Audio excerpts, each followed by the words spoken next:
Hello and welcome back to our latest edition of Healthspan Horizons. I am Melissa. I'm here with Jasmine and Kevin from OpenCures today. Kevin, thanks for joining Very glad to us. be here. Thanks for inviting me. Appreciate it. Thanks. We are super excited. We spent a little bit before recording this chatting about where we're from because Kevin and I are actually from the same area. So when you grew up in Canada, that's basically like your next door neighbors. So we are BFFs starting this off, even though Yeah, we've never met before. So I love very it. cool. Good stuff. Perfect. All right. Jasmine unfortunately lives in Australia right now, so she is better than all of us at the moment. Wow. So she gets to enjoy the giant bugs and the sunshine at the same time. Two So big pluses for Australia. Yeah. yeah, for for sure. All right. Kevin, I wanted to dive in a little bit to like the background of yourself, your life, your career, and how you got started with OpenCures. A lot of probably the majority of our members and our followers don't know particularly what OpenCure does Mm. and who you are. So take it away. Introduce yourself. So as I said, I'm Kevin Perrott. About 20 years ago, I was the manager and owner of a motorcycle snowmobile dealership in Canada. It's the largest one. It's family owned, and I worked there for a good 30 years of my life, and I managed it and I ran it, and things were going really well. And I turned 30s, and I realized that the rest of my life was mapped out.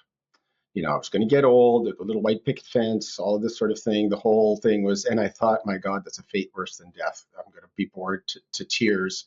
I have to do something different. I felt like I was really a man in the desert looking for some kind of extra. I couldn't see my life ending, going through this aging process and ending.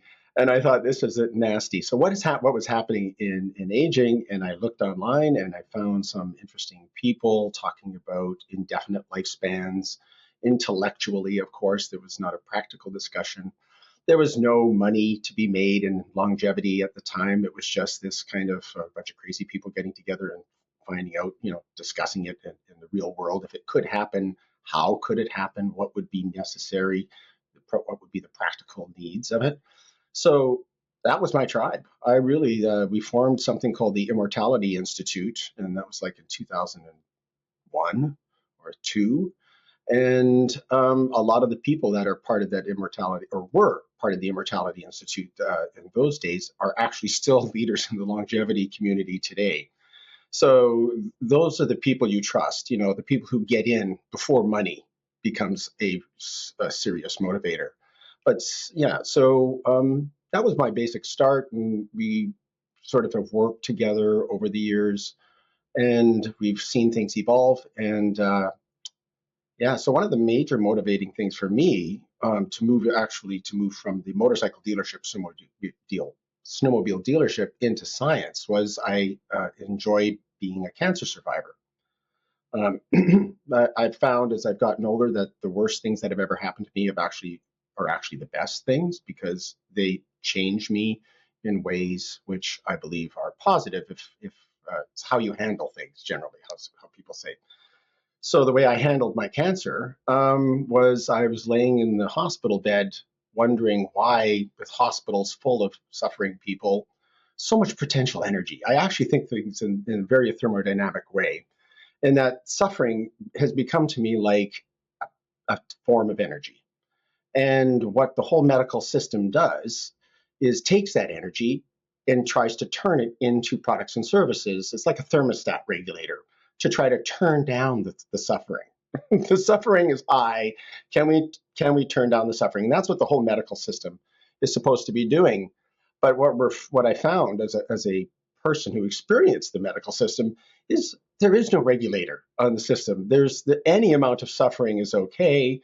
The conversion of individuals suffering into personal gain and reputation and all of these other things really are misaligned. And so from a retail environment where you go broke if you do not serve your customer in a very short period of time, like, in a motorcycle business, if your motorcycle customers aren't happy, you hear about it very quickly and you go broke very quickly if you don't change those things.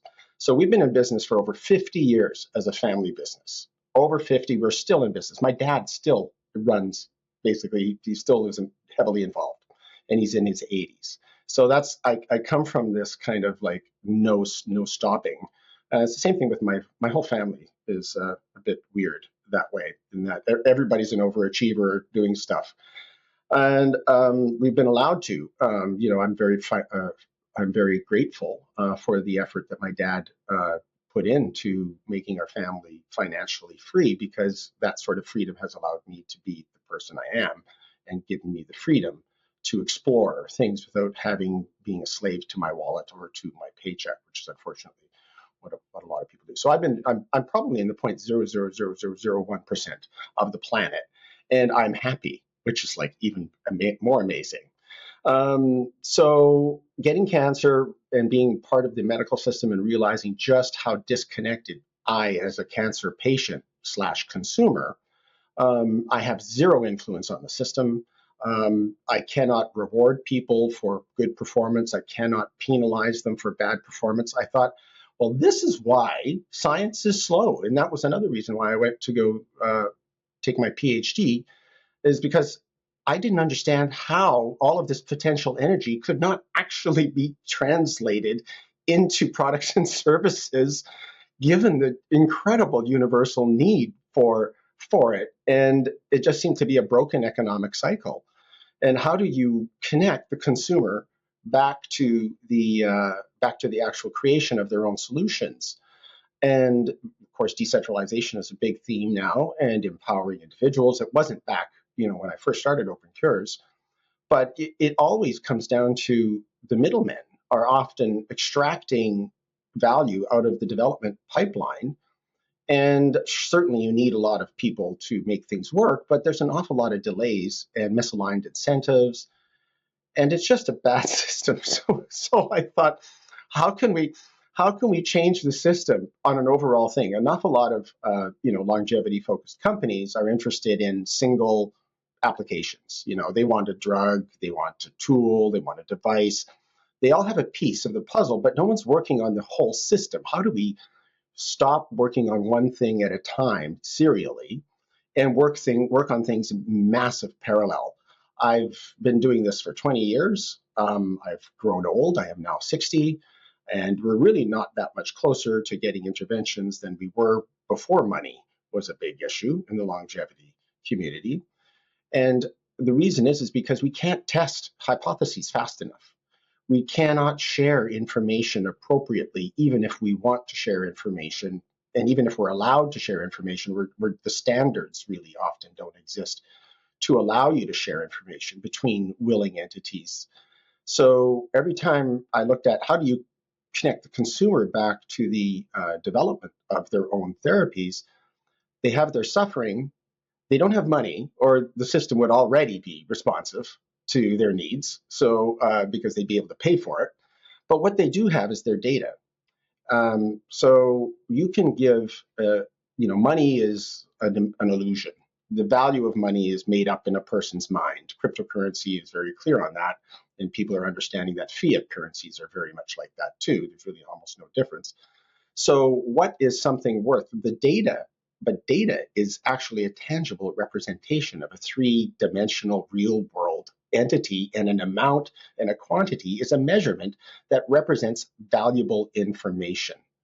So we can give people their data, and by giving people their data, they will be able to aggregate it into sets. First of all, the data is important for them to manage their own health. So longitudinally, they can use this data to get something personally out of it. And then if we give them the ability to aggregate their data in normalized ways and statistically significant ways, they can create data sets, and those data sets can then be provided to research or potentially even financially gained for their own personal gain. But the bottom line is we own our data, and we don't have control over it right now. And if we did, we would be able to influence health technology development with our data much faster. And that's what OpenCures helps people do. OpenCures helps people measure their health with the scientific tools that normally reserved for clinical trials. and other types of scientific university level stuff. So mass spectroscopy is a technology that's been around since 1917. It can measure hundreds of thousands of things in a single drop. If Elizabeth Holmes had actually said that she was using mass spec, people might have believed her. But at the same time, it has such a tremendous amount of data that you need specialized algorithms in order to mine that data for patterns. And that's why when you have a postdoc sitting in front of an Excel spreadsheet with hundreds of thousands of rows in it, they just kind of freeze up and they don't actually. I was actually pretty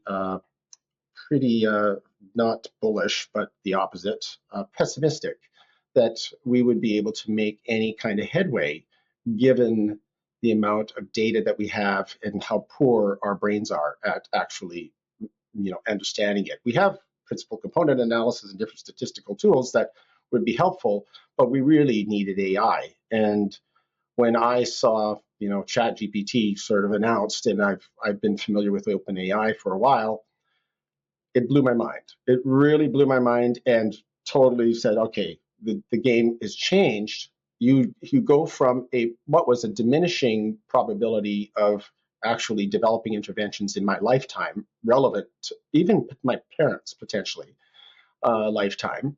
The only barriers to how fast we can develop longevity therapies and like healthy life extension is human, is a bunch of healthy humans. How can the healthy humans who are working on these things get what they want and at the same time minimize the time to the development of therapies? So, yeah, so this is where we need to go, and we need to empower individuals because corporations do not have the same interests as individuals. They have a different agenda, which is fine, but people get confused and they think the corporations actually care about them, and they don't. I'm unfortunate. I won't say which hospital chain we were dealing with, but the CEO of this hospital chain, when talking with us at the Buck Institute one day, said that he didn't want us to succeed in creating healthy longevity interventions because it would prevent him from getting more customers through his door. He said this in public to a group of people, and Wow. it was just like There you have it. I mean, okay, this is what we're up against, and I think it is this kind of crazy, groupthink, that people get involved in, and we have to create our own group.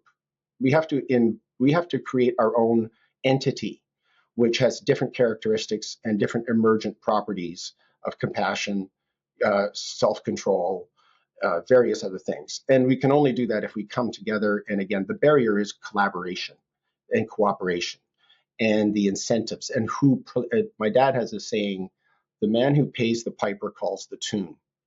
And basically that's what's happening to the entire health technology development industry, is that when you have VCs and nice people, I've met a lot of them, but they're interested in a short-term return before a product and service is actually made. Often it's this Series A, Series B Ponzi scheme where everybody gets in and gets out with a chunk of flesh. And at the end of the day, there's nobody left working because the VC becomes the customer. They've already made their money, right? They've already made their money. So, Yeah. So you wind up all these pitch decks from all these startups are actually focused on the VC as the customer. And then it's all turns into, how do I get my paycheck? And it's really important that people have a financial freedom, which is like, I was very serious. I mean, probably one of the discerning features between me and anybody else is that I have had the luxury of not having to worry about where my dollars are coming from, simply because I worked my butt off when I was young and managed to give myself a little runway as an older person. And I just seem to be compelled to do this. I can't stop doing this. Over 20 years, I've had lots of opportunities and lots of reasons to quit, but I haven't for some reason. And so this is my fate, and this is what I must do, and it just makes sense. So, I think OpenCures has definitely got some traction, especially in this DeSci era. But how do we manage? We need to create collaborations, which is why Rejuve AI is so important with AI, especially. And we need to fill in the other gaps of the health technology development cycle with people and entities who actually care about minimizing time and maximizing impact. Because you can sell, I think most VCs would be happy to sell one thing for $1 million, whereas the startup founders maybe would prefer to sell 1 million things for $1, because that means you're impacting 1 million lives. So there needs to be other metrics associated with rewarding people for this, but this is the maturation process of the human race that we are dealing with, and it's slow and torturous. And I'm pessimistic still, but I'm really fairly optimistic that with people like the people I've met. So my co-founder, Vincenzo Domina, who I actually worked with for 4 years before I met him in person. This is a guy who is totally amazing. He's committed to this vision. And we brought in some new people, and they're people of good heart and goodwill. And that is what we need, because we don't need 100,000 people scrabbling, willing to step on each other while they're going for the brass ring, or the gold ring or whatever it is. We need people who understand we're all up against the same problem, the same enemy, and it's in our best interests if we actually work together against this. And instead of being the person to die with the most amount of money, let's try and do something different. It really is. It's kind of it's amusing and tragic that I actually judge people's intelligence now as to whether or not they understand they're in the same boat as everybody who's dying today and everybody who's dying tomorrow. They're not on the leaky end, but the boat's going down as much as it is. So it flabbergasts me. We need potentially more human psychological sort of studies on how to help people think clearly about stuff, because it boggles my mind. Every time I talk to really super intelligent people who have a lot of money, and they're going, yeah, but what's the product? How am I going to make my money back in the next 2 years or whatever, And so I would say that if we could get rid of the whole sort of funding system and pay people on products and services sold, only sort of a profit sharing, so that if you're an investor, you're in for the entire ride until the end. So that until there's a product or service that's being sold and you're making a profit in a retail environment, there's an actual customer paying for your product, then you don't get any money. So that there's the incentive to we're using the health technology development process as a means to make profit without actually selling products and services. It's just bad business. It's bad for development. It's bad for customers. So that's my philosophy in a nutshell. And I haven't shut up since you actually asked me my first question. So I hope you have you may have a bit of material there. I love it. I mean, in all honesty, I think we talk about this is a common theme, I think, through all of our podcasts and our interviewees, is that preventative medicine is not the norm. And especially in the Western world, like, people are incentivized in the healthcare system by people being sick and things like that, right? So that's how hospitals make their money. That's how doctors make their money and things like that. And shifting that mindset to being like, let's take care of ourselves now. Let's see what we need to do so that we can live longer is a challenging barrier to overcome, even in this day and age now. I think about this a lot because I actually owned a fitness gym for a while, and trying to integrate OpenCures into sort of a personal training, advanced diagnostic testing for people who are already looking after themselves is not a bad business model. Things didn't work out with my partner for various reasons, mostly human. But at the same time, it's, oh goodness. So prevention, people don't want to look after themselves. People don't want to change, even if it's in their best interests. So this is the whole medical system is actually just a reflection of the inability of the vast majority of people to look after themselves. So we get what we want, basically.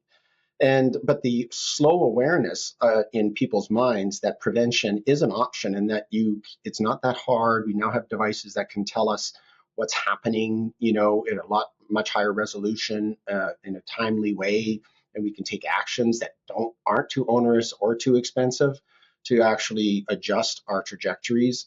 This is the goal: is how do you get people who got this massive amount of inertia, because we have a monkey brain, right?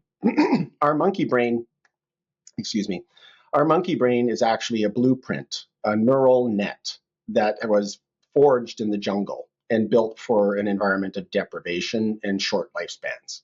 So we were constantly running around looking for food. And so we were always running, exercising, we were always hungry. And that is not, but that's where our neural net is the happiest. And that is where people are the most uncomfortable.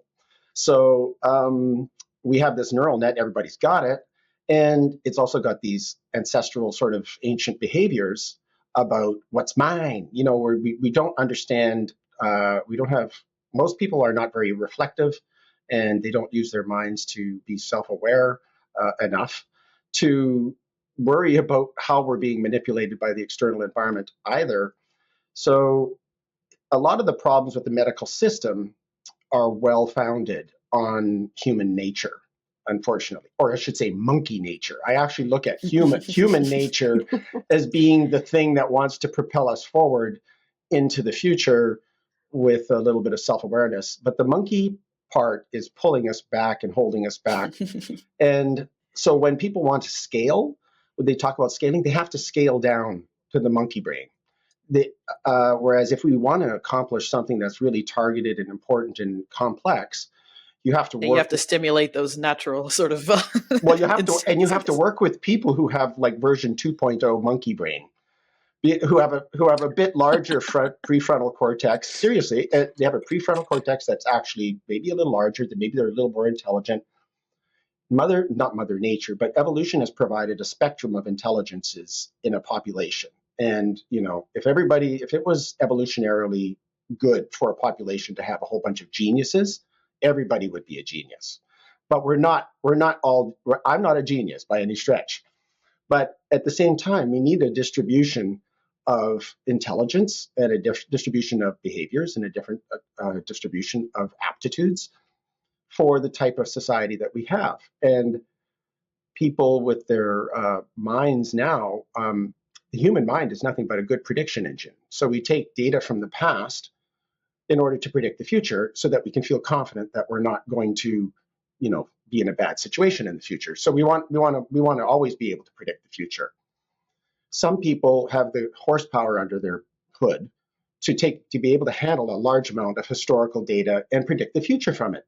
Some people don't have that capacity. But in society, we need to look after each other.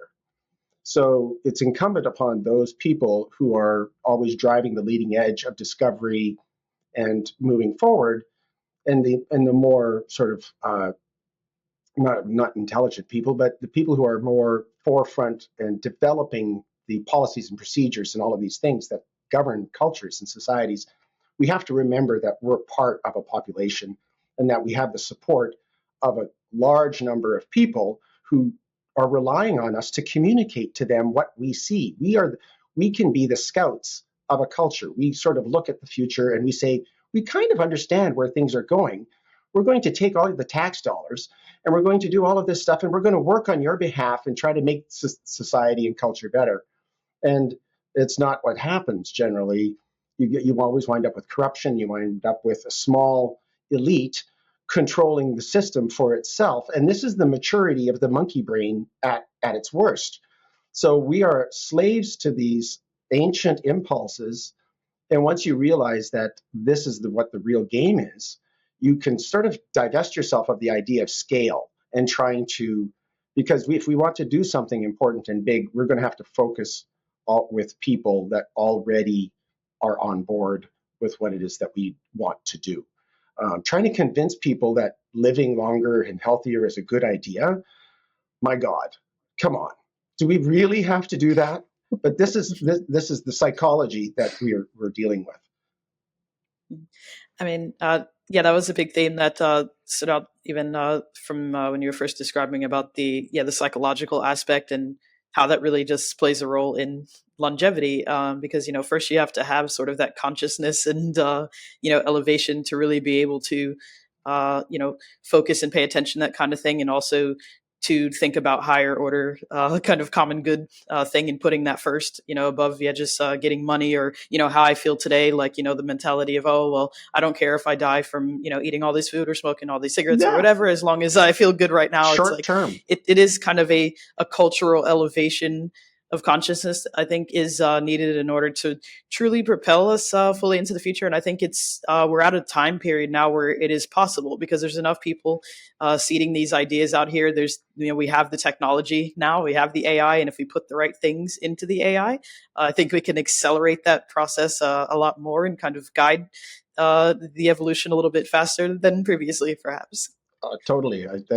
Without AI, we would be left with our neural net monkey brain to manage things. And we've already been shown that that is a long game. Takes a long time.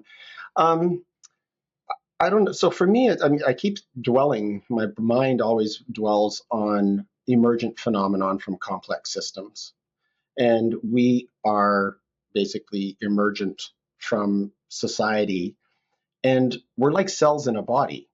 Your cells don't understand that they're part of a body, and your body doesn't understand, your brain doesn't understand what your individual cells are doing. So what we are part of is a culture. When we are growing when we're born, we're basically blank. The culture comes along and installs its operating system into our brains before we're 5, through our parents and through the educational system. Then the culture, we perpetuate that culture through our activities and our beliefs and our products, our art and music, and all of these things, which are aspects which actually live beyond the individual. So anything that lives beyond the individual is propagated through cultural transmission. The culture is an organism, and it's alive, and it has lifespans of centuries or millennia, if not longer. And we are not aware of the ways that a culture is, the rhythms of the culture are actually like the heart pumping in the circulatory system. There are rhythms in a culture where we are just part of that aspect too. So if we can identify those things which are accessible to us as individuals to influence at the individual level and align those vectors, we will be able to influence the culture. But we have to be targeted and specific in what are the points of culture that are amenable to modification. And a lot of the times people are just throwing themselves at the wall, basically, and and we don't really know, because we don't really see the culture as being something that is separate from us, because we're in the middle of it, like a big ocean. And so we don't, or the forest for the trees kind of thing. But really, I hope people start thinking about, we are vectors for the culture, the memes of the culture, and we are like a battleground, a psychological battleground for these different mimetics. And one of the memes is aging is desirable. Aging is desirable. Death is a good thing. You know, this is like, how do you fight against these things which are at the fundamental fabric of literature, of classical, so they're embedded in human psychology and human cultures. So we have to be careful not to trigger them, because these things have an immune system, and the immune system, they will respond to a threat. So this is kind of like, I actually think of it like an organism. And so the culture, it's the same thing. If you want to change the medical system, you have to be very careful how you do that, because the medical system has an immune system as well, and you may or may not survive, if they think you are a foreign invader and they want to eliminate you. And that's how I separate it. I don't think about people so much in the medical system. I think about the medical system as a monolithic sort of thing. It can be. Right. Yeah, and I mean, kind of what you mentioned earlier about how the corporations not having people's interest in mind. I mean, you would think naturally that they should, because that Because is they're their people, customer, right? and You're they're supposed people. to, Yeah, and that too. We have that in Yeah, common for sure. But I mean, even if you just take it down to the base form of like, okay, this is the customer that you're serving, doesn't the yeah, customer's opinion and like, their well-being sort of matter in that sense? But I mean, that does get lost, I guess, when enough dollar signs come into play. So yeah, there's definitely, a big shift is needed, definitely in the system and the mechanics of the system and the reward metrics, as you kind of touched on 100%. before, of how we, because we still need to light up those reward centers and all that kind of, yeah, ancient stuff that you mentioned, but it has to be in a way that's progressively improving humanity and the culture and system instead of ways that are just kind of recursively, not going anywhere, just spinning on the wheel kind of thing. The rewarding the behavior that we want to see is so primal and important. And the thing for me, it's all about minimization of time. It's not about maximization of profit, except in as much as the profit can be applied to minimize time. So profit is a medium term thing. Everybody needs money to eat. They need to, have their needs met and all of that. But the problem is when people just start accumulating money to see their number get bigger on the bottom of they're not actually using it. And the money needs to be used. It's just potential energy, unless it is. And putting it towards medical health technology development just makes sense. But these are the incentive systems that are misaligned, and we need to find ways to create alignments. And you have to start with those people who want the therapies the most. Because if you, just by definition, if you put all the power and resources in the hands of the people with Alzheimer's, we would have a cure for Alzheimer's in the shortest period of time possible. It may not be tomorrow, but guaranteed, when you start inviting people to work on a problem that don't care about the problem, they care more about extracting value for themselves than they care about solving the problem. It's not that they don't care about the problem at all. That's rather categorical. But maybe they're 49% they care about the problem and 51% they care about themselves. So every decision they make, which potentially could cause a delay, but it means a little more money in their pocket. Maybe it gives them an additional publication in a higher tier journal. These sorts of concerns that cause delays because as a cancer patient sitting in a hospital, I want my therapy now. My suffering is now. I need an answer now. So this is about the minimization of time. Every variable of the health technology pipeline has to be slave to the minimization of time and the provision of effective therapies to the individual. And nobody should get paid until the customer is actually paying for something that they think is improving their health. It might be just 5% improvement. Maybe they just feel psychologically better and it's all placebo effect, but they still feel better. So they are willing to pay for something that has some effect. And then people should go, oh, we made $1 on that transaction. How do we divvy up that dollar amongst all the people who've had a hand in the development of this product and service instead of this? It's just these technology development funding schemes, which are built for computers, are not good for health technology. People need these technologies. The suffering that is going on every day that we are all witness to in our own families and is so incredible that for people to put aside their compassion, I don't get it, because it's just we are on the same hook as everybody. Anyway, this awareness that can only come from personal trauma, from knowing somebody who has it, who's been through it, or if you are an especially sensitive person who cries when they see a spider stepped on, and that's not me. But going through cancer really opened up my eyes to the disconnect between the need and the customer and the development process for the products and services. So the more we can put the customer in charge of the development by giving their data, helping them build a biobank of biospecimens that they can use, because the data all comes from biospecimens. So biospecimens are actually more important than the data itself. And more important is the relationship with the individual who has the temerity and discipline to longitudinally monitor themselves and measure their health in a way that gives good data. I call them good cows, basically, again. It's like, do they give good milk? How do you keep going to the same individual, and how can you incentivize people to look after their health in a way that allows them to accumulate longitudinal data? That is so we start off with the biohackers, the people who are quantified self, people who already have that incentive. In fact, you can't stop them from doing it. They're doing it already. So how do you herd those cats, though, and bring them together?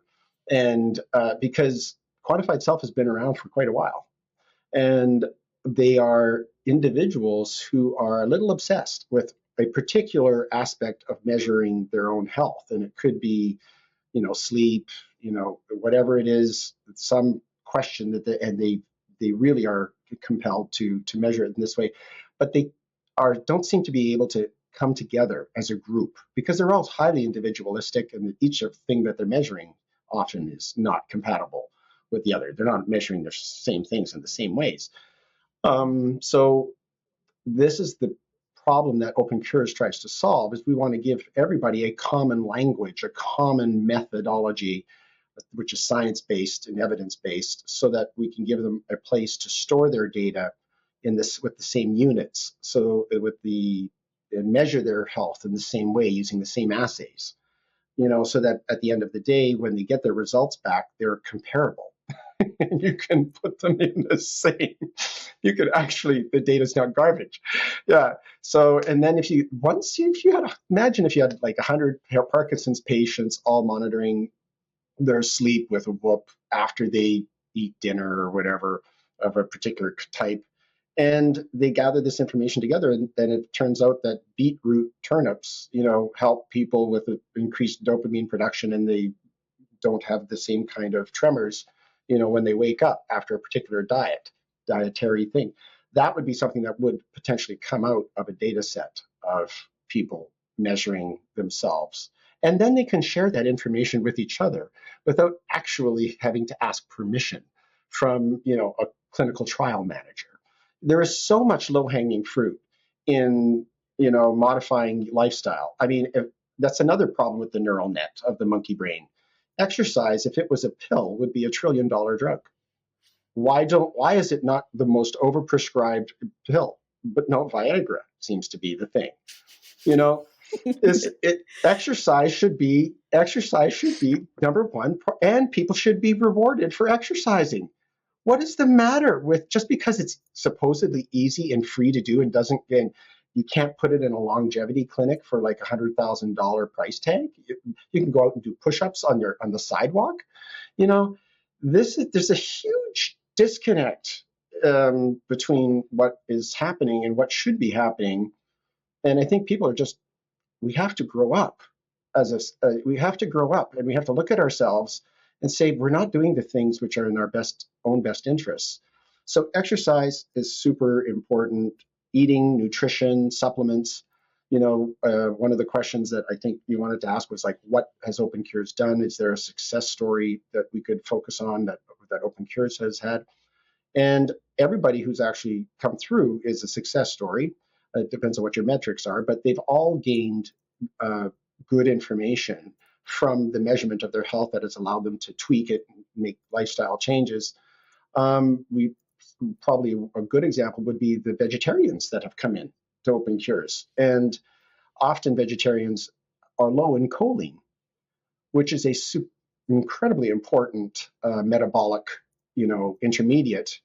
And you get it from meat, or you can get it from different supplements as well. But if you're low in choline, you actually have a higher long-term risk for all sorts of cancers, as well as, it's no surprise that vegetarians sometimes have a bit of some metabolic issues if they're not targeting that deficiency.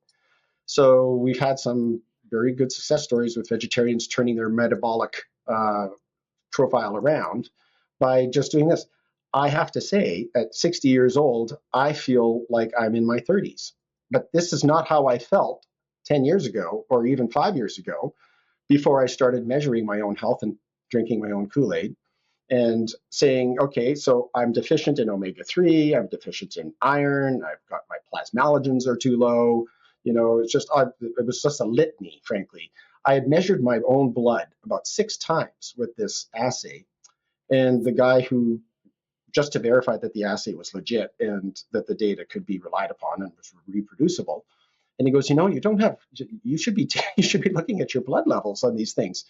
And so I started doing this, and it really changed my life. It really changed how I felt during the day. I was beginning to have that sort of 3 o'clock dip where I wanted to curl up in a corner and have a nap. And I'm not that kind of nap person. I've never been a napping person. And now all of a sudden I'm starting to get tired and exhausted midday. And also finding words was incredibly difficult. I would stumble on my vocabulary. I couldn't follow a thread of a conversation back to its original thing, find a tangent. As you can see, I have very little problem finding words. I still have a problem coming back to the original tangent of a conversation sometimes, but I feel on fire. I feel like I'm on fire, and I attribute it to my lifestyle. I exercise regularly. I filled in all of the gaps that your neurons need omega-3. Your neurons need choline. Your neurons are, very sensitive to minerals. So if you're missing on any of these fundamental sort of things, your brain is not going to be operating at peak efficiency. And I've lost a lot of, I don't know. I just feel better. I followed my own advice. My parents, my mom just turned 80 the past 5 years. My dad's 83. The past 5 or 6 years, my dad still doesn't listen to me, which is not a surprise. But my mom had gone through some challenges as an older woman, and she had some inflammatory status that she was dealing with. She had pain in her hands, some sort of autoimmune arthritis thing. And I started giving her advice on what she should do and changing her diet and exercise. And I think importantly, there is something called plasmalogen. I'm not going to try and pump it up too much because I have a bit of a conflict of interest here, but plasmalogens are a key. They're like probably more important than omega-3. 10 times, people who are multiple objective independent studies have shown that people with the highest levels of plasmalogens, which are synthesized in your liver and ferried around to your body and incorporated into membranes of all your cells. So plasmalogens are super important constituents of cell membranes that protects cell membranes from free radicals. This protection renders them incapable of being digested and brought into your blood because they're destroyed in the acid of your stomach for the most part. So you can't actually raise the levels of your blood plasmalogen with external sources. You're left with whatever it is that your body can synthesize itself. And so as you get older, if you start off in the low end of the plasmalogen synthesized group, you are probably going to die and lose your marbles sooner than the people with the highest levels of plasmalogen. So they've shown independently again that if you have an ApoE4, that's a marker for Alzheimer's disease. So you can have 2 copies of the ApoE4 gene. You are 80% going to have some dementia. But what they found in this study is that if you at the same time have the highest levels of plasmalogen, if you're one of these high plasmalogen producers, you're protected. So your ApoE4 status no longer matters. So it actually shows you that plasmalogen levels are more important than a genetic predisposition for Alzheimer's. So this is came out of the data. This is a dietary thing that you can actually take care of. That was my next question. It's as you said, it's kind of hard to influence that. So what can you do about it if you find out? It just so happens that that there is a company that I have been now invested in that is very heavily is Prodrome Sciences here. That he went from developing an injectable for FDA regulatory approval for children who couldn't make plasmalogen and they die in their teens, to he has made now a supplement that you can take orally, and it does raise the level of plasmalogen, of a particular version of plasmalogen in your blood. And that is what I give to my parents and what I've been giving to my mom, back to that. And she feels incredible. I talked to her on the phone It's sunshine and light and happiness, and just she loves the grandkids. She's looking forward to travel. She feels physically capable. Whereas before, I mean, talking to her when she was in the depths of her inflammation and the pain that she was going through, it sounded like the lights were getting dimmer and dimmer. And, yeah, just I feel that these are the things we can do for our parents. And that's another pet peeve of mine, is that the whole longevity community never talks about saving the lives of their parents. Never, never, ever, ever. I think I've heard one person in 10 years get up on stage and in their whatever it is as a side benefit, talk about saving the lives of their parents. It's like we don't want to even entertain the notion that they're going to die. That is, it's so, this is again the psychological way that we deal with death and aging, and we're afraid to look at it in the face, and that actually makes us incapable of attacking it in the most efficient ways possible. But so my parents, yeah, they're a major driver for me, and I can appear all altruistic and everything and saying yes, I want to save the lives of my parents, because if we do, by definition, I'm going to be the benefit. I'm going to benefit. So there is actually no downside to actually saying you want to save the lives of somebody older than you, because those things will be available to you as well. So why is it so we are so reticent to actually say that? And it's because we care about them so much, and we don't want to hope that there would be a chance we could save their lives, because if there was and we didn't take it, we would be sort of not doing something deliberately. So we would have to feel guilty that we weren't moving with all speed towards these kinds of solutions for our parents if we acknowledged that they existed. So it's a weird kind of psychological thing. So how do we help people, hope? This is the key thing. How do you help people hope? Because without hope, there's nothing is possible. As soon as someone Yeah. hopes, it's like the magic thing. The door opens to hope, then anything is possible. But up until that moment of hope, it is like the door's closed. There's no way of getting anybody to take action to do something that they think is hopeless. So, just as a parallel sort of analogy, at the turn of the century, 1 out of 5 children died before the age of 12, and many women died in childbirth. And yet, this was a global phenomenon, similar to aging. Is kind of a global phenomenon, but they just accepted it. They had huge families. They had like extra kids because they knew that a few of the children are probably not going to make it. And so everybody just accepted the fact that children were dying, women were dying, but we didn't need a WHO mandate to kind of say, okay, now that we've got antibiotics and good practices for obstetrics, these sorts of things. These things were then delivered and distributed as quickly as the grief that people were feeling at the loss of their loved ones. And this is kind of what I think is suppressing our desire to help our parents, is that we know that people are dying. We know the suffering is existing. We know all of this stuff is happening at every moment of every day. There's a Hiroshima nuclear blast, obliterating and causing a tremendous amount of suffering. Nobody wants to think like that. I mean, try to go live your life with this kind of knowledge that this is happening all the time. So we hide from it. But as soon as there is hope to do anything about aging and longevity, as soon as there's hope, I get teary about it. It's just that people will rush to help their parents because we love our parents.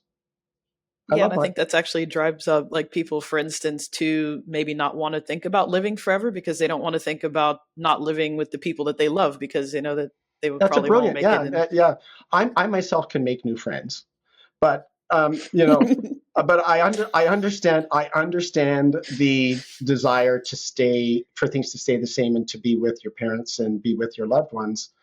That's a huge driver as well, as to reason why people don't want to necessarily go on.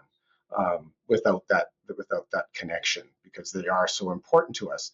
So I do take the inability of people to talk about saving the lives of their parents in the longevity community as an indicator as to the strength of that connection, and that if we can flip the switch even just a little bit, it will be a stampede. I think that it will change everything, because there's so much energy there to suppress this kind of discussion that it's like a spring. It's like trapped in a spring that if you let it go, I think that with a little bit of hope, we could see a massive transformation of this.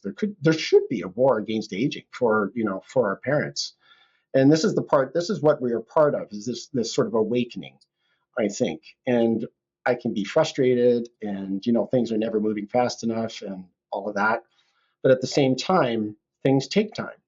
And this is a multi-phase, multi-pronged, multi-entity kind of approach. We're trying to recreate the whole medical research system in the prevention space.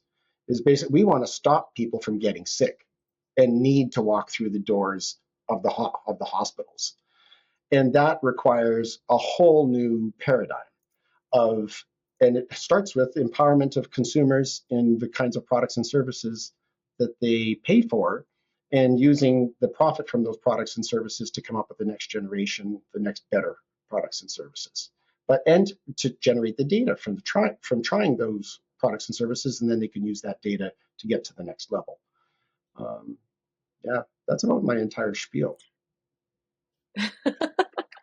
I think that your suggestion or your input on family and your loved ones is important here. I think that that's a big influence in Jasmine and my story. I think for sure is, we are interested in this maybe because our families weren't necessarily, or they had chronic illnesses or things like that. And longevity for us is like, okay, like my dad passed away from a heart attack when he was 50. And so when I realized that, I think that changed my entire perspective on aging and preventative health in and itself, because I was like, oh, I don't want to be that. I don't want that to happen to me. I don't want that to happen to my kids. So what can I do so that this not the same?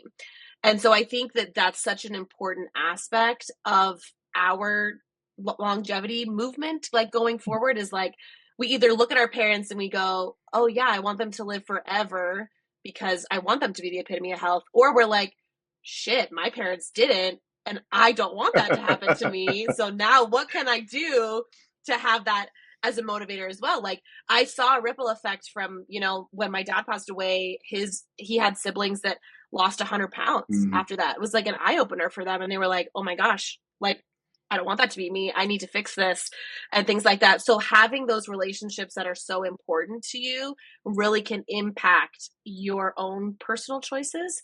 And I think we talk about this a lot in our things, but like how social media and this being able to be connected a little bit more than we were in previous generations, I'm hoping a little bit. Well, my God, we're up each other's butts. It's incredible. Exactly, right? Like those cousins that you never saw, those grandparents that lived in a different state than you, like you now get to experience aging with them versus like, okay, when they were on a farm by themselves, you didn't Christmas. You saw them at Christmas, right? You got some cake, some cookies and cake. Yeah, that's about it. And you just called it good and you went home, and now it's totally different. So I think that we all have a little bit more connection, whether positive or negative. Oh no, it's definitely positive. To help us connection is never negative. Fear is the divider. Love is the connector. If you are connected, you are in some way loving somebody. Yeah. And then I think that that's going to help. We talked about this, I think, in our last episode with the medical director for Glycanage, where she's talking about, we want to make sure that the mental, oh my gosh, she's so great. But she talked about like mental health and how we don't want to be 100 and feeling like life is taking over. And so there's no point in aging and living longer if you mentally and cognitively don't feel like you want to be. And so I think that's where your hope and your positivity and all that stuff comes in with parents and everything like that. It's like, if you feel good, I think your mental health is also going to be better. Well, it is all about mental health, and mental health is physical health because your brain is an actual organ with tissues. So it's not any different than the rest of your cells, except that it is the seat of your consciousness, sort of, so to speak. But the healthier you are in general, the better your mental health is as well. Meeting Nicolina I met her just 2 weeks ago for the first time. And we sat, and I was sitting beside her at the conference at dinner, and I didn't know who she was, and she was awfully quiet.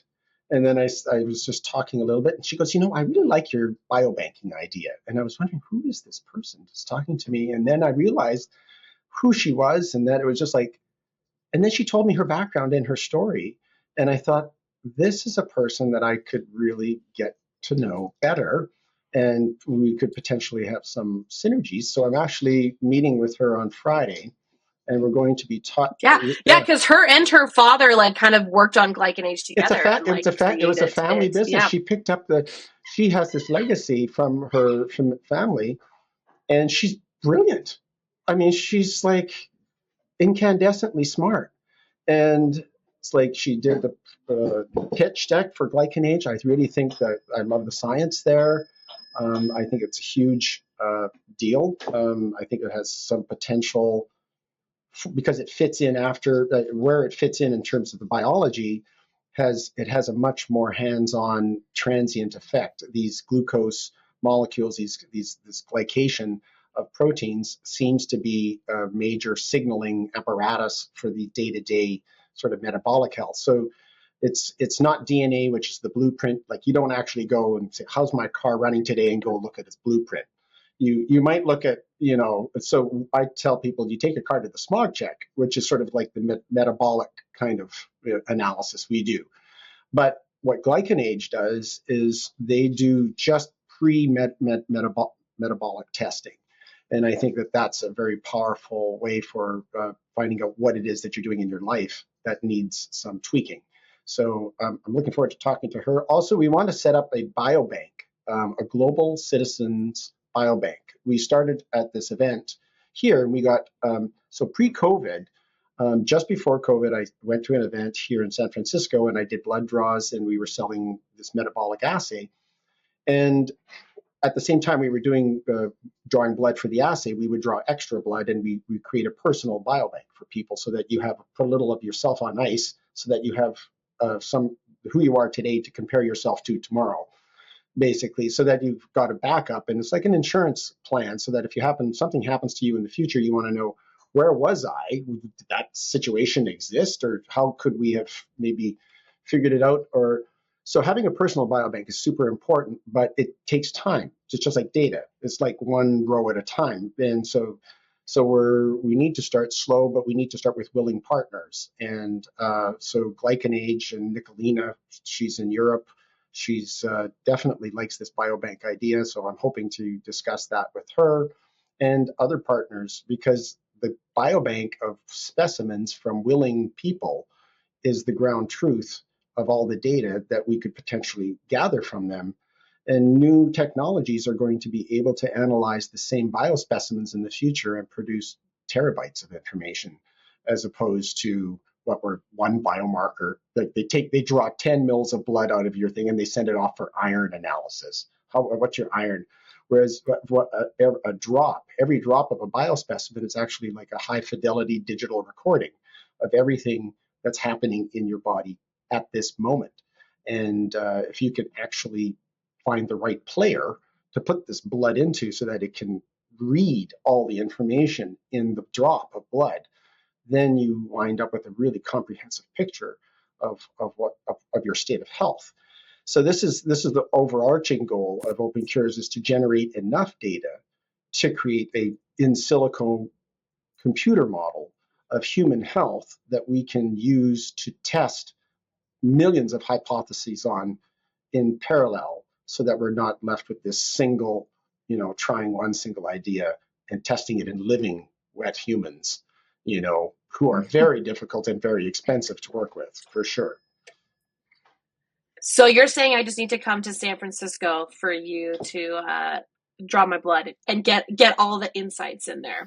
Either that, or we can maybe find a way to get your blood in Canada, And that's another reason why I'm here in the States, because it is easier to, in a sort of a private healthcare system, um, yeah, to help people help themselves. I keep telling people, like we were just in Europe and we did a biobanking effort at the conference with the longevity clinic that was there. They were rather reticent to participate because of the socialized medicine, and you as a doctor or a phlebotomist are not really allowed to draw blood without the permission of the state. If you kind of get, they can remove your license. So, but you as an individual are not, it's not illegal for you to cut your veins open and bleed into a cup, but it seems to be almost illegal to Loophole. actually get any assistance in that process. So this is the problem, yeah, that you have this whole licensed, certified system, which has monetized the suffering of individuals. And and they treat the individuals as if they're incompetent to make any decisions for themselves. Like, where could you go in Canada to get blood that you could send me and then I could send it off? How would you go about getting your own blood in a non-risky way from the medical system? You almost have it was like it was a Rubik's cube that I stopped trying to solve, and I actually moved here. I was because Yeah. Yeah, to be honest, I'm like, no, I think I'd have to have a friend that's a nurse, like, oh, do it on the do it for sly in me. the closet, Yeah, you know, like under the under the table type of thing. table. No, I don't think you could go. I don't think you can go anywhere. I've never taken my own blood from the lab, so I don't yeah. think And so, so for sure. even here in the States, even though I do have my own, I can find a phlebotomist or a doctor to provide a requisition so that I would be able to get my own blood. It's not that difficult. But I'm paying $800 a month for my own into a healthcare system that when I go and I say I would like to measure markers of inflammation, which are associated with cancer recurrence, and they go, "Are you sick?" No, I'm not sick. Well, we're not going to pay for that. We're not going. I'm Yeah. already paying $800 for what? I'm paying $800 Right, that is the thing. for catastrophic care. If I break a leg or I happen to develop a golf ball sized tumor or get an aneurysm or whatever, they're okay with that. But for me to actually spend money on preventing that from happening is, again, Yeah. we really Yeah, are, somehow the we have, money's yeah, not there, Crazy. even though it it's is, like, but no, it's absolutely insane. And anybody who stands in this system and goes, well, it's the best we got, and we have to do it this way because this is what it's all about the money and blah, blah, blah. It's just like, okay, this is what we've got, but we have to do better. We absolutely have to do better. There's not, it's not even hard to do better.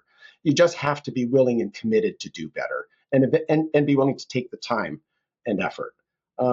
And what did Margaret Mead say? Never doubt that the world can be changed by a small number of committed people, because indeed that's the only thing that ever has changed the world.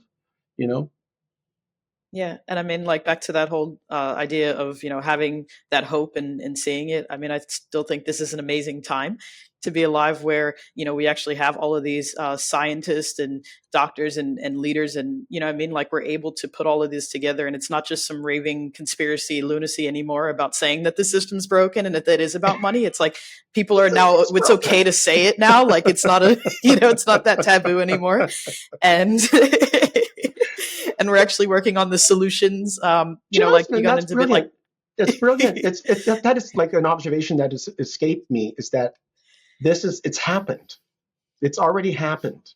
This hope, this shift has happened with the millennials being able to access all of this information through the internet, and they see that the system is broken. It's like the emperor has no clothes. It's like, exactly. it's just like, of course it's broken. And everybody's been just kind of running around pretending that it's the best that we can do.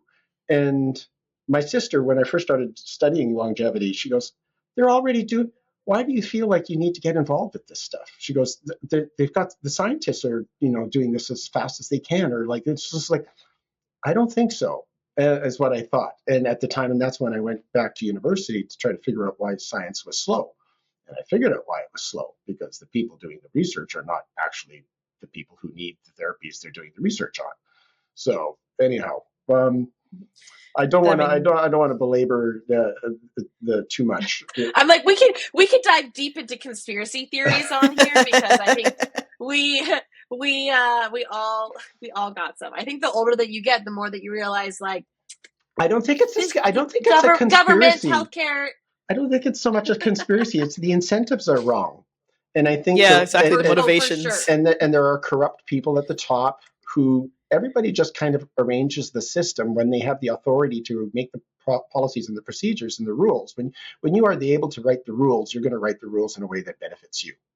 That is just like the way it is. And even if it was, if it's just that, what do you think is benefiting you? For me, I want to write the rules because I think that what's going to benefit me is longevity treatments in the shortest period of time possible. That's what I would arrange the system to do. Whereas with current people in control grew up in a different time when this was not a possibility. And to them, just accumulating more money was the status symbol, basically, that that they're chasing. So, but no Yeah. conspiracy. The conspiracy. I don't think we need conspiracy to. We just need stupid people.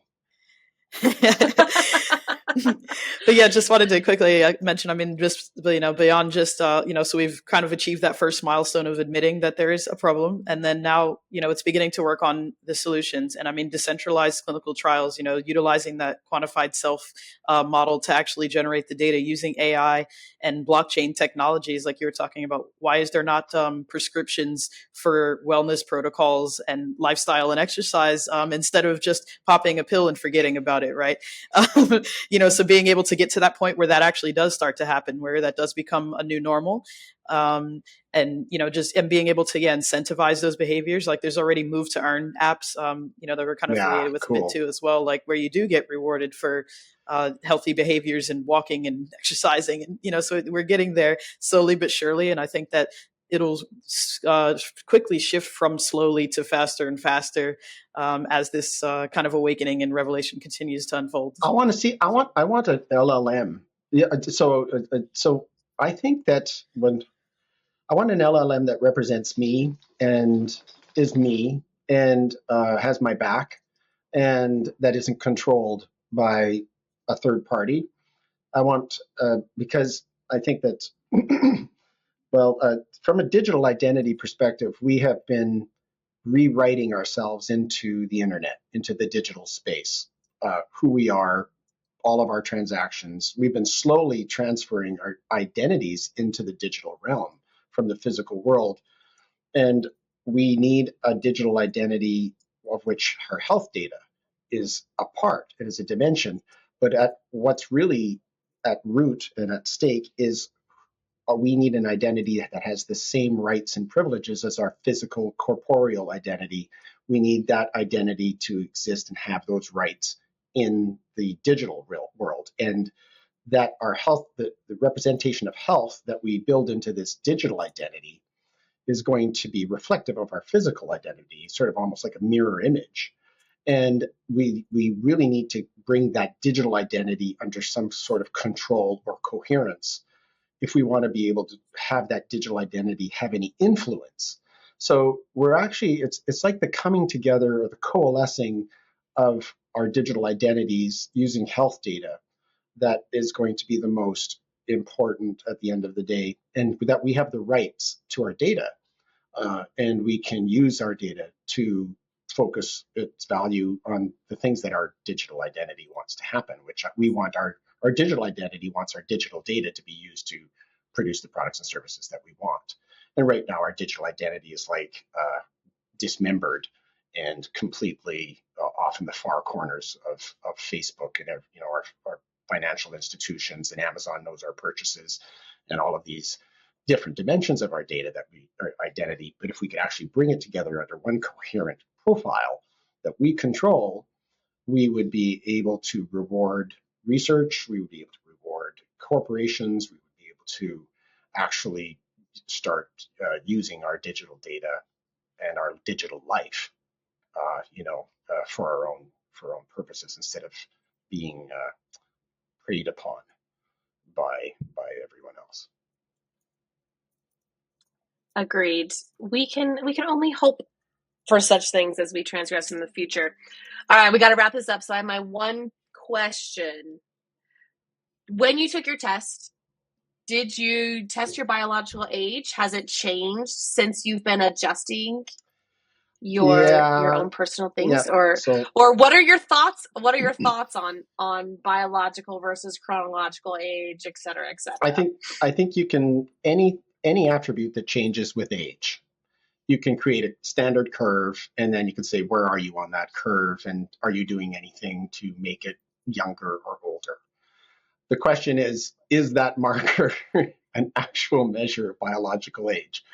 Like, so I don't.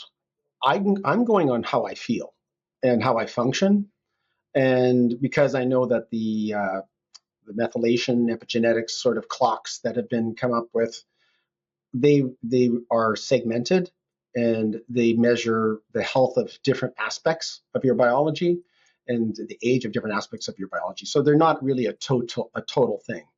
So what I want to do is I want to measure my health in every which way possible so that I can create almost like a surface of measurements. It's like a image, and wherever there's gaps in that image, I want to be able to fill those gaps and raise those deficiencies, correct those deficiencies. Um, that's what I'm searching for. So I want to make sure that I'm leaving no gaps uh, filled, and then I know that I've reduced my risk for degenerative disease. It's about risk reduction. It's not about biological. Obviously, if you're 20, your risk for any kind of degenerative disease is pretty low. So I mean, in essence, I think the attachment to biological age, chronological age, these clocks, these are shorthand ways for normal people to sort of understand what we're doing. But it's a lot more complicated than that. So me personally, I do not rely on these clocks. At least we haven't come up with one yet. I think that would be able to tell me that I'm feeling better today and not as well yesterday. Uh, Wearables, super important. I use a Whoop 4, and I've used a number of different other kinds, but I'm paying attention to my heart rate variability now, which is I think, a real world thing.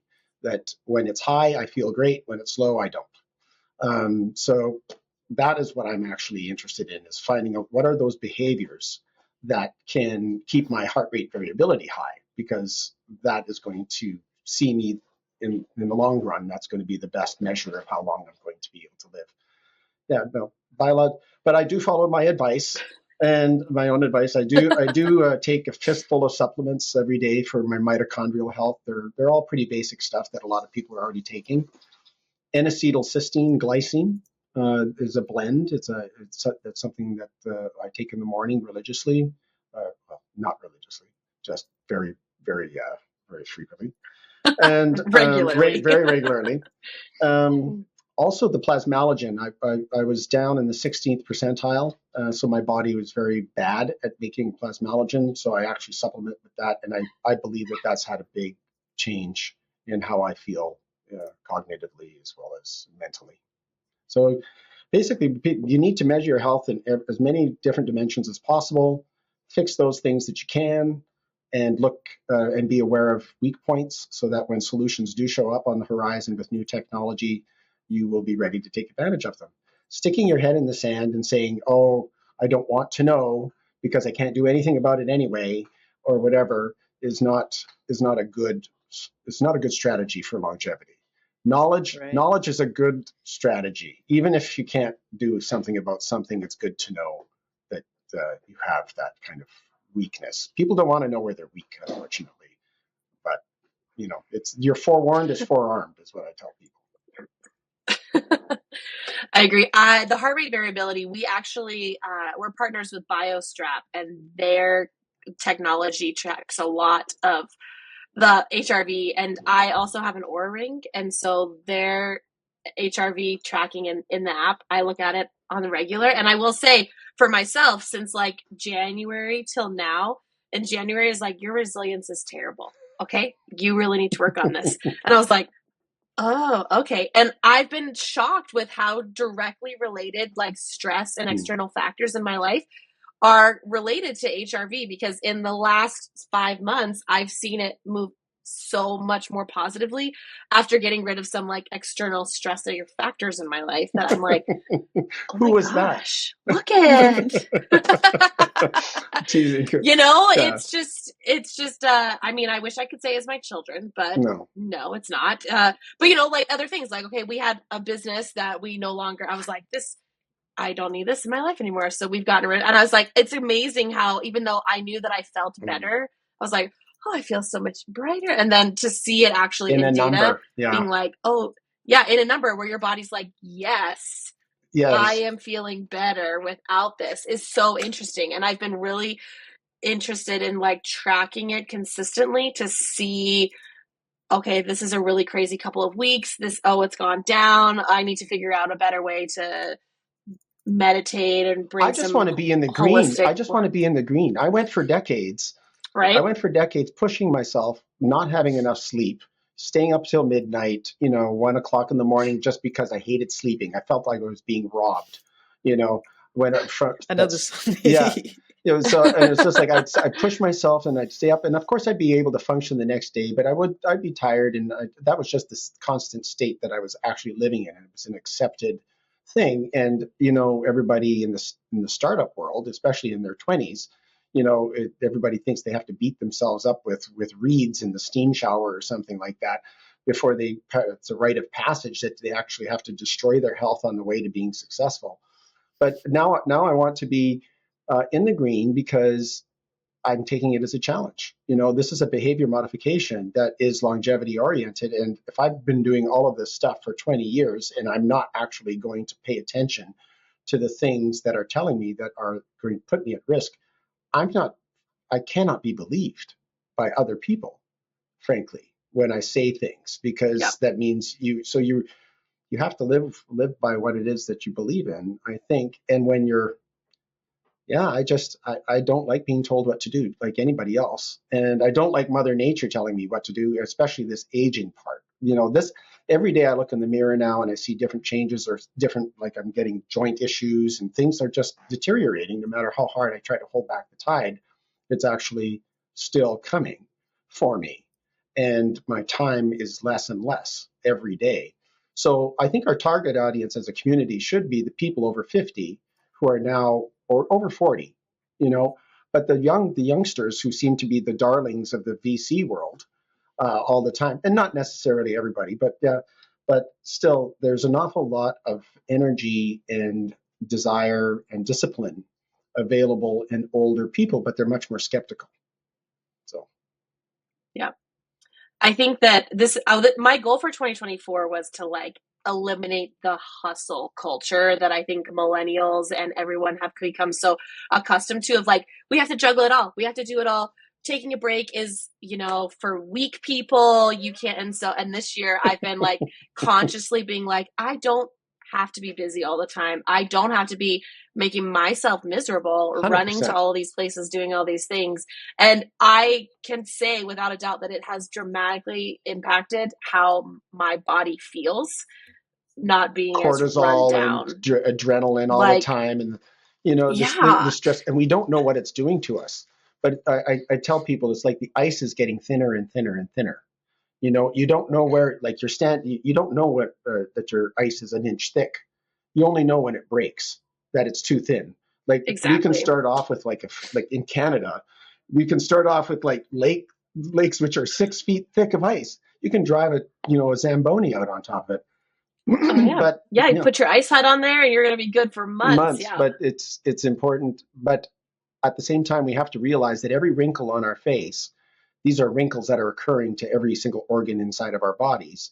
Every negative change that we see on the surface has a corollary in our internal operations. So it's not about vanity. It's about this is about what's going on.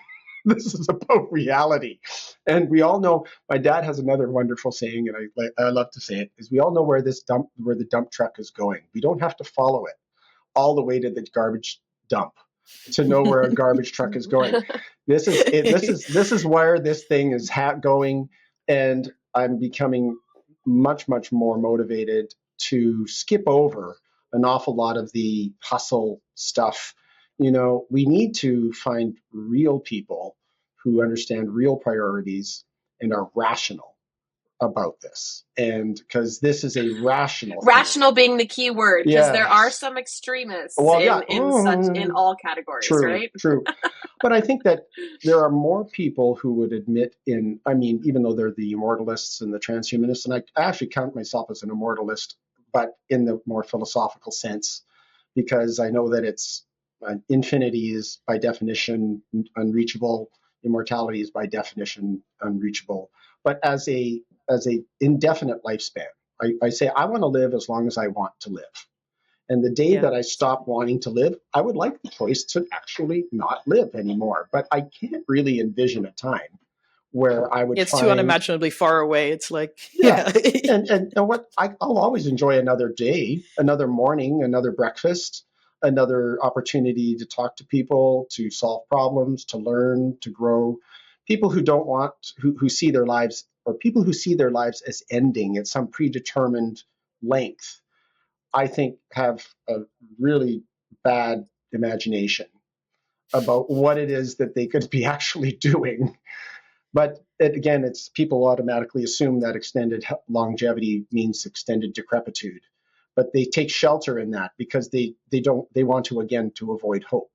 So they want to think of extended life as being life that is spent ill and sick, so that they don't actually have to work towards the opposite, if they think that that's possible. But yeah, yeah.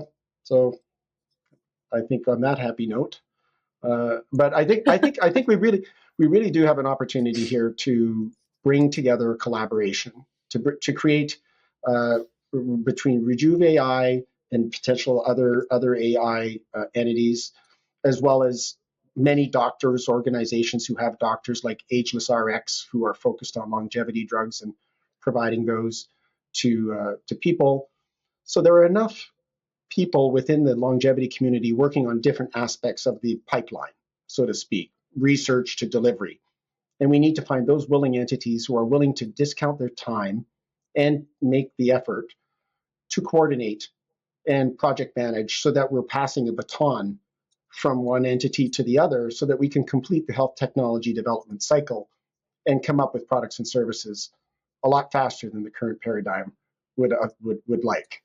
So we want to Yeah, steal if you their can't lunch. dismantle it, you have to, build something better, right? Than just have everyone come use this one what instead. what can you do? So if you start off with an army of the willing, it's because the company that I deal with, Prodrome Sciences, offers the metabolic assays as well as some supplements, and then so Rejuve AI's got algorithms to analyze the data.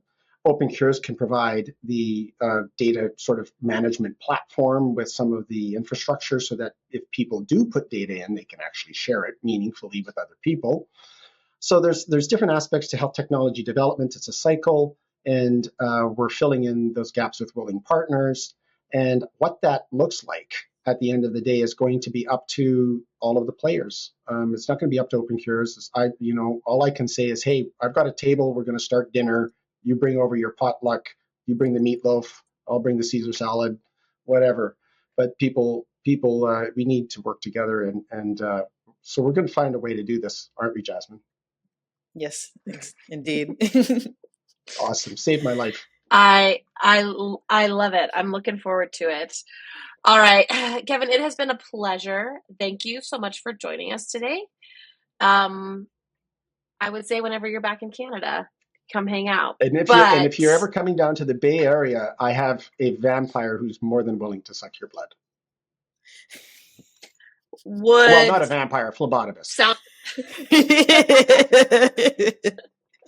I was trying to think of something witty back to say to that, but it left me a little bit off my turf for a second. But would love that. I go back to San Francisco at least twice or three times a year. So Well, maybe I'll have to stop in Nevada after that, and I'll be like, hey, tell me what I need in my life. Absolutely, and or if you can find, sometimes insurance people will draw blood for insurance purposes, so you might be able to find a phlebotomist that draws blood for insurance purposes to draw your blood, and we can certainly help you, with the logistics of shipping and all the rest of that. If you can get a blood sample, I can get you the data. All right. I'm going to make it my mission now because now I am invested to see what it is. Very, So very cool. I appreciate it. Thank you so much for your time today. And I'm sure we'll be chatting more after this. Absolutely. Take care. Thanks. Thank you. Thanks.